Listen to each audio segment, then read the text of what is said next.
ডালটা সিদ্ধ হতে লাগুক, আমি ততক্ষণে আমগুলো কেটে নিই। আম ডালের সঙ্গে আজকে হবে আলু পোস্ত ভাজা আর হবে ছানার একটা রেসিপি। দিদি দুধ আনতে গেছে, দিদি আসলেই আমরা ছানাটা কাটিয়ে নেব। আপনারা দেখতে থাকুন কিভাবে রান্না হয়।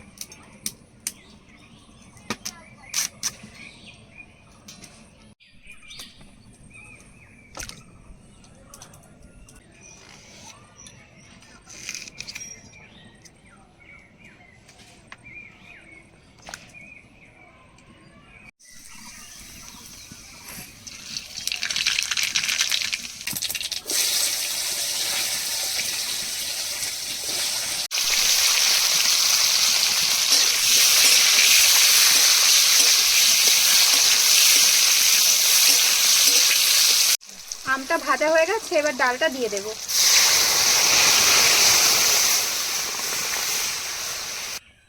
বন্ধুরা, আমি এখন এই দুধ নিয়ে যাচ্ছি, এই দুধ দিয়ে ছানা কাটাবো। ছানা কাটিয়ে তরকারি হবে। আপনারা দেখতে থাকুন যে কিভাবে এই তরকারি তৈরি হয়, ছানাটা কিভাবে তৈরি হয়।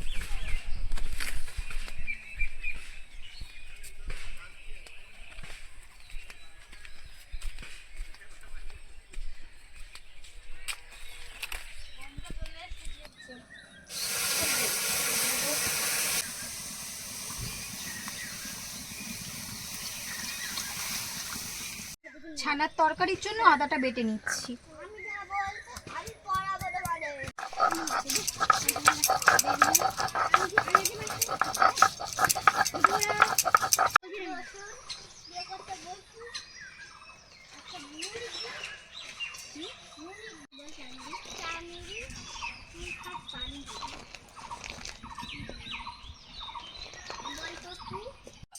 দুধটা জাল হয়ে গেছে, এবার নামিয়ে নিলাম। আদা বাটাটা হয়ে গেছে, এবার আমি পোস্ত আর কাজুটা একটু বেটে নেব।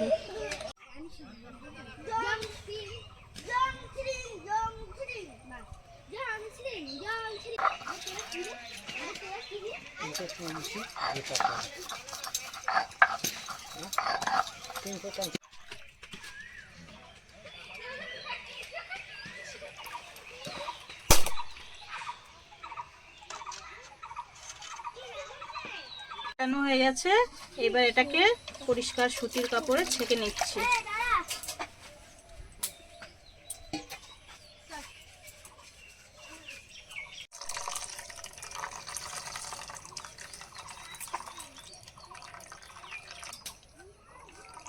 এটাকে যতটা পারা যায় এই গরম অবস্থাতেই নিংড়ে নিতে হবে এইভাবে, না হলে ছানার শেপটা ঠিকঠাক আসবে না।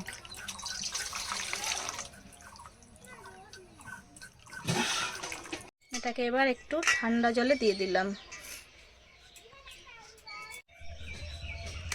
ছানাটা তৈরি হয়ে গেছে, এইবার পিস পিস করে এটাকে কেটে নিচ্ছি।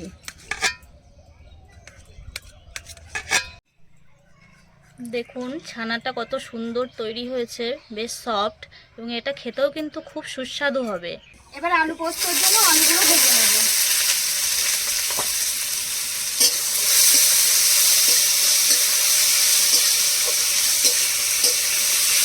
আলুর ওপর পোস্তগুলো এবার ছড়িয়ে দিচ্ছি।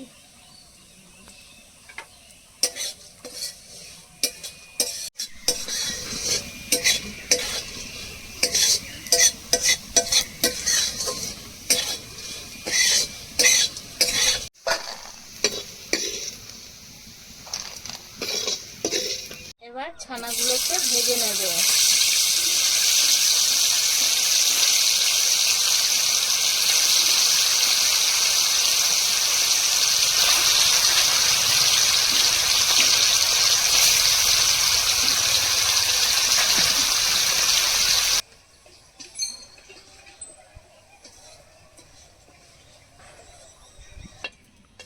জিরে আর শুকনো লঙ্কা ফোড়ন দিয়ে দিয়েছি, এবার এতে একে একে দিয়ে দেবো আদা বাটা, নুন ছড়িয়ে দিলাম,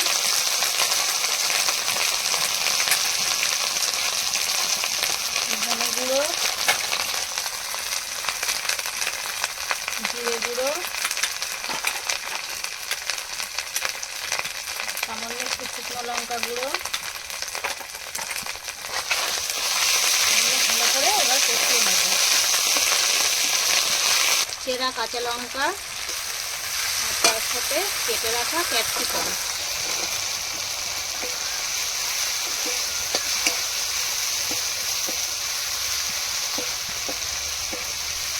এবার এর মধ্যে আলুগুলো ঢেলে দেবো।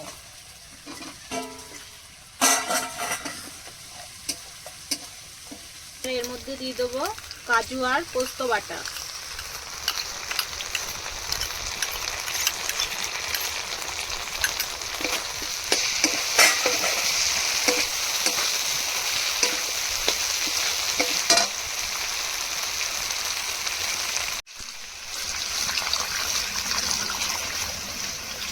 পরিমাণ মতো জল দিয়ে দেব।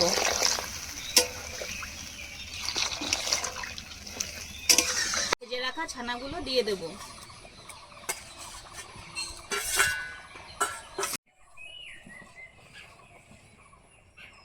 আমাদের একটি ইউটিউব চ্যানেল আছে দিদিমণির রান্নাঘর। যারা এই চ্যানেলে ভিডিওগুলো দেখছেন, যারা সাবস্ক্রাইব করেননি একটু সাবস্ক্রাইব করে নেবেন, আর অবশ্যই একটি কমেন্ট করে যাবেন যে আমাদের এই ভিডিওগুলি আপনাদের কেমন লাগছে। এছাড়া ফেসবুকে আমাদের আরেকটি পেজ আছে দিদিমণির রান্নাঘর নামেই। যারা ফেসবুক থেকে দেখছেন অবশ্যই একটি ফলো করে যাবেন ও কমেন্ট করবেন যে আমাদের এই রান্নাবান্নাগুলো আপনাদের কেমন লাগছে। এটা হয়ে এসেছে, এবার গরম মশলা দিয়ে এটিকে নামিয়ে নেব।